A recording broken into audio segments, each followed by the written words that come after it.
جو مساوات کا درس ہے نا جماعت میں، جنہوں نے دیگر مذاہب کے بارے میں معلومات کی ہے، میں مذہبوں کا نام نہیں لیتا، کئی مذہب ایسے ہیں جن میں الگ الگ قوموں کے الگ الگ عبادت کے ٹائمنگز ہیں، کیونکہ قوم الگ ہے، سٹائل الگ ہے، ان کی کاسٹ الگ ہے۔ میں کئی چیزیں نہیں بول پا رہا لیکن آپ اشارہ سمجھ رہے ہوں گے۔ مگر جماعت کے اندر ایک ہی صف میں کھڑے ہو گئے محمود و ایاز، اربوں پتی بھی کھڑا ہے، اسی کا ڈرائیور بھی کھڑا ہے، بلکہ بعض اوقات تو ایسا بھی ہوتا ہے کہ سیٹھ مقتدی ہوتا ہے اور جاب کرنے والا امامت کر رہا ہوتا ہے۔ وہ سیٹھ کہتا ہے پیچھے اس امام کے، ارے ایسا منظر دنیا میں کدھر ملتا ہے کہ علماء ہو، حفاظ ہو، بچے ہو، بوڑھے ہو، کسی بھی جناب رنگ و نسل سے ہو، افریقن ہو یا عربی ہو، گورا ہو یا کالا ہو، اللہ کا بندہ ہے، مسلمان ہے، وہ ایک صف میں کھڑے ہو کے نماز پڑھ رہا ہے۔ پوری دنیا میں یہ منظر آپ کو کسی اور ریلیجن میں نہیں ملتا، جو مسلمانوں کے اندر مساوات کا درس ملتا ہے، یگانگت کا درس ملتا ہے۔ یہ سرکار کے امتی ہونے کا احسان ہے ہم پر۔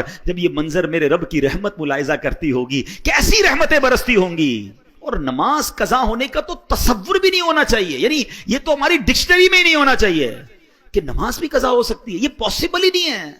آپ اگر چاہیں گے نا نماز پڑھنا، راستے خود نکلیں گے۔ آپ ٹرین میں بھی پڑھ لو گے، آپ جہاز میں بھی پڑھ لو گے، آپ بس اگر چاہتے ہیں۔ کھانا بھی تو کھا ہی لیتے ہیں نا۔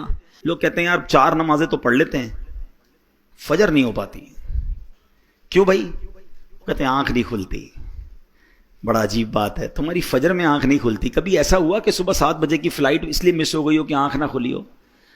7 بجے کی فلائٹ تھی تو رات تو سویا ہی نہیں تھا میں حضرت، خوشی کے مارے 4 بجے ایئرپورٹ پہنچ گیا تھا۔